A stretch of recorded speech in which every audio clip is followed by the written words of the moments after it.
माँ जी गोलगप्पे खाए, बड़े दिन हो गए हैं। ठीक है चल खाते हैं। माँ जी इस दुकान से खाएंगे आज। किससे? ये जोधपुर वाले से। हाँ माँ जी, सुना है कि बड़े अच्छे गोलगप्पे होते हैं इसके। चल फिर देखते हैं खा के। और फिर निशा अपनी सास सरला को लेकर उस गोलगप्पों की दुकान पर गई। दोनों ने खूब मन से गोलगप्पे खाए। और फिर कितने पैसे हो गए भैया? 60 रुपए हो गए माता जी। हैं कितने? 60 रुपए माता जी। अच्छा ठीक है, ये लो। सरला ने गोलगप्पे वाले को पूरे 60 रुपए गिनकर दे तो दिए, लेकिन पैसे देते हुए उसे जितना दुख हो रहा था उतना ही गुस्सा भी आ रहा था अपनी बहू निशा पर। फिर घर पहुंचने के बाद, निशा आज के बाद कभी मुझे गोलगप्पे खिलाने को मत बोल देना। हाँ हाँ माँ जी समझ गई। सच में लूट मचा रखी है इसने तो। आगे से कभी उसके पास से गोलगप्पे नहीं खाएंगे। उसके पास से क्या, अब कहीं से भी गोलगप्पे खाने की जरूरत नहीं। बस हो गया, पैसे और सेहत दोनों की बर्बादी है ये। अपनी सास को गुस्से में देखकर निशा आगे कुछ नहीं बोली और चुपचाप घर के कामों में लग गई। दरअसल निशा स्वभाव से बड़ी चटोरी थी। उसका मन हर वक्त कुछ न कुछ खाने को करता ही रहता था। गोलगप्पे और चाट तो उसकी सबसे बड़ी कमजोरी थी, लेकिन फिलहाल अपनी सास की नाराजगी के चलते उसे अपनी जुबान पर थोड़ा कंट्रोल करना था। सरला के 2 बेटे थे, बड़ा देवाशीष और छोटा आशीष। देवाशीष और आशीष दोनों एक साथ एक कपड़े की दुकान पर काम करते थे। दोनों की तनख्वाह अच्छी नहीं थी, बस किसी तरह से घर का गुजारा चल जाता था। निशा देवाशीष की पत्नी थी और आशीष अभी कुंवारा था। फिर एक दिन खाना खाते हुए, सुनो तुम सब अगले हफ्ते मेरे साथ लखनऊ चलोगे। मामा जी के यहाँ चलना है? हाँ मामा जी ने बुलाया तो है, और साथ में आशीष के लिए एक अच्छा रिश्ता भी बताया है, वहां भी चलेंगे।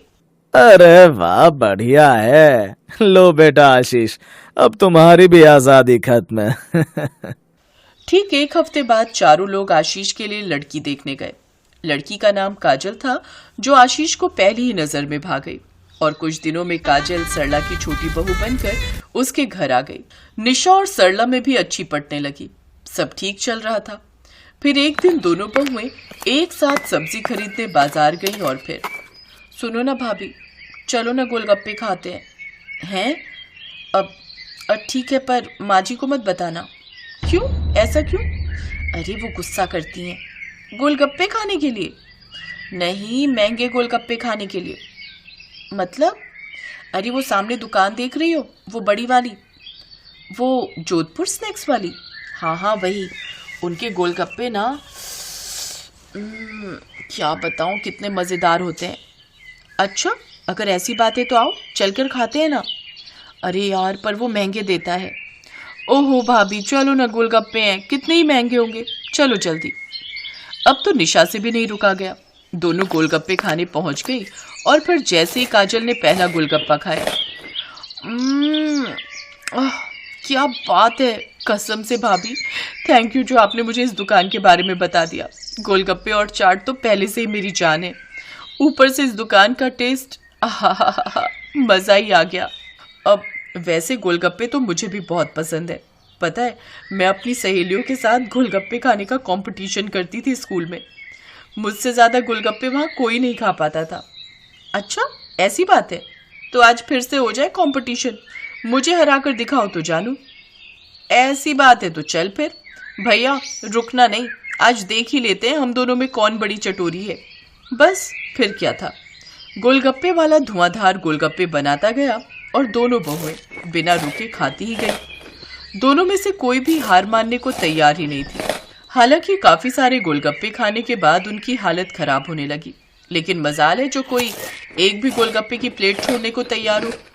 तभी गोलगप्पे वाले ने कहा, मैडम 600 के तो हो चुके हैं, और लगाऊं क्या? ये सुनते ही दोनों के मुंह खुले के खुले रह गए। कितने के हो गए भैया?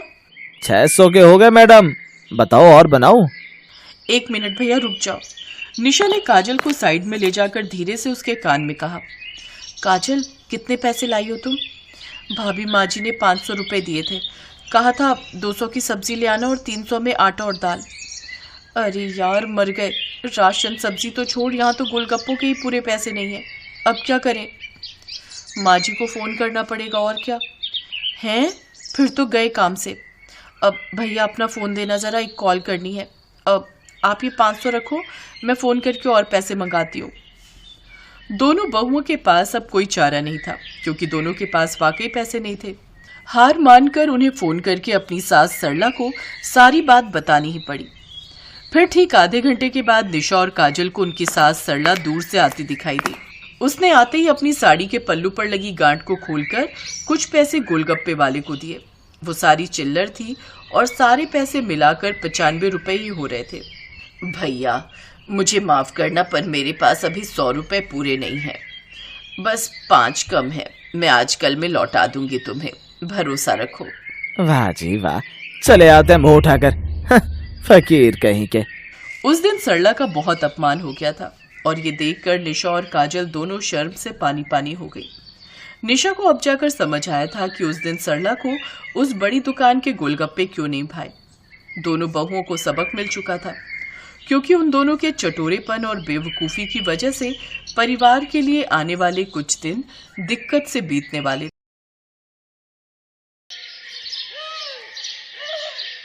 लता की आदत थी कि वो हमेशा दिन में रोटी बनाती और रात में चावल।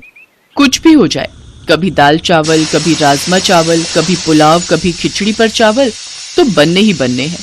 कई बार लता की सास विमला उसे इसके लिए रोक चुकी थी, पर लता अपनी इस आदत को बिल्कुल भी नहीं बदलना चाहती थी।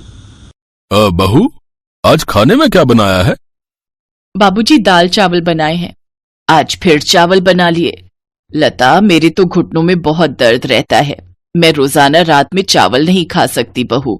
दिन में बनाओ तो मैं थोड़े बहुत खा भी लूं। एक काम कर, मेरे और इनके लिए तो तू रोटी ही बना दे। माँ जी, अब आटा गूंथना पड़ेगा, आटा गूंथा हुआ नहीं रखा। कोई बात नहीं बहू, जो बनाया है वही दे दो। लता ने दाल चावल बनाए हुए थे, वही अपने सास ससुर के आगे परोस दिए। एक काम करो, मैं तुम्हें 2 रोटी का आटा गूंथ कर रोटी सेक देती हूँ। अरे नहीं नहीं बिमला, कोई बात नहीं, मैं दाल चावल खा लूंगा। अब तुम उठोगी रोटी बनाने के लिए तो फिर बहू बोलेगी कि उसे ही कह देते, इसलिए अब खा लो। लता की दिन में रोटी रात में चावल की आदत दिन पर दिन बढ़ती जा रही थी। लता, आज तो मेरी ऑफिस की छुट्टी है, एक काम करो, कढ़ी चावल बना लो, बहुत मन हो रहा है।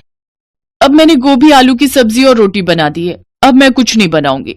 वैसे भी मैं रात को राजमा चावल बनाने वाली हूँ, मैंने पहले ही प्लान कर लिया था, इसलिए अब रोटी और गोभी आलू की सब्जी खा लो।